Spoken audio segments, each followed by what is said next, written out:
اللہ کے پیارے محبوب صلی اللہ علیہ وسلم سے پوچھا گیا، یا رسول اللہ پورے اسلام کا خلاصہ کیا ہے؟ آپ نے فرمایا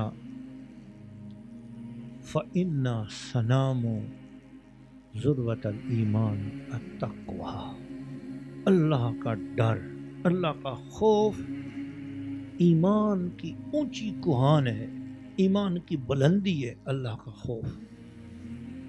اور سچی بات یہ ہے کہ ایک دفعہ اللہ کے پیارے محبوب صلی اللہ علیہ وسلم نے فرمایا، حدیث کی 8 کتابوں میں یہ حدیث آتی ہے کہ اگر کوئی گنہگار بندہ مکھی کے سر جتنا بھی آنسو اس کی آنکھوں سے خدا کے خوف سے نکل آیا، اللہ تعالیٰ کی دوزخ کی آگ اسی وقت ٹھنڈی ہو جاتی۔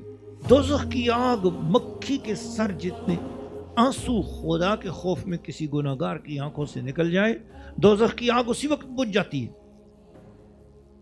ضرورت ہے کہ ہمارے دلوں میں خدا کا خوف پیدا ہو۔ حضور علیہ السلام نے خود واقعہ سنایا کہ ایک بوڑھا آدمی تھا اور زندگی گناہوں میں گزری تھی۔ اس نے اپنے بچوں کو نصیحت کی، جب میں مر جاؤں تو میری جسم کا کیما کیما کر کے میری لاش کو جلا دینا، اور جب میری لاش جل جائے پھر میری راکھ کو پیس کر مختلف سمندروں اور پہاڑوں پہ پھینک دینا، کیونکہ مجھے ڈر لگتا ہے کہ میں نے اللہ کے گناہ اتنے زیادہ کیے کہ اگر میرے اللہ نے مجھ پہ قابو پا لیا تو مجھے بہت بڑا عذاب دے گا۔ چنانچہ اس کے مرنے کے بعد اس کے بچوں نے ایسا ہی اس کے ساتھ کیا۔ یہ واقعہ حدیث میں آتا ہے، خود رسول پاک نے سنایا ہے۔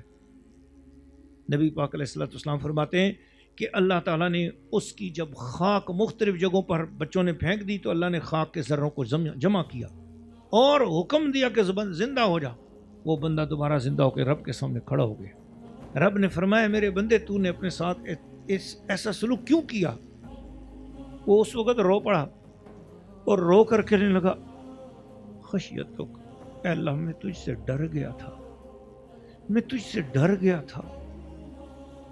اللہ نے فرمایا تو مجھ سے ڈر گیا تھا؟ فغفر له، اللہ نے فرمایا چل میں نے تجھے معاف کر دیا، جو مجھ سے ڈر جاتا ہے میں اسے معاف کر دیتا ہوں۔ قرآن مجید سورہ الطلاق آیت نمبر 3، اللہ نے ارشاد فرمایا کہ جو مجھ سے ڈر جاتا ہے، اللہ سے جو ڈر جاتا ہے، اللہ اس کو پریشانیوں سے خود نکالتا ہے اور وہاں سے روزی دیتا ہے جہاں سے اس کا گمان بھی نہ ہو۔